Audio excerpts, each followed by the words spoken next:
জাপানের মেলাতে হচ্ছে যত সব আজগুবি খাবার বিক্রি হয়, আর তার মধ্যে এই আরেকটা খাবার রয়েছে, এটা হচ্ছে আলু সিদ্ধ, মানে আমরা বাঙালিরা তো তাই বলবো। এবার এটা দেখানোর একটাই কারণ হলো এই এক একটা আলু সিদ্ধ বিক্রি হচ্ছে 600 ইয়েন করে, জাপানিজ। তো জাপানিজ 600 ইয়েন অর্থাৎ ভারতীয় টাকায় প্রায় 330-40 টাকা সামথিং পড়ে যাচ্ছে।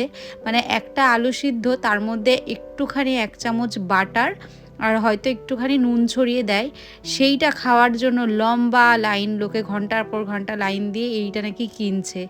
আর একটা আলুর দাম 600 ইয়েন, মানে 300-350 টাকা প্রায়। এই 350 টাকা দিয়ে যদি আমাদের দেশে কেউ একটা দোকান খুলে একটা আলু বিক্রি করতো, সিদ্ধ আলু বাটার দিয়ে, তবে মনে হয় সেই দোকানে নির্ঘাত তালা বন্ধ হয়ে যেত।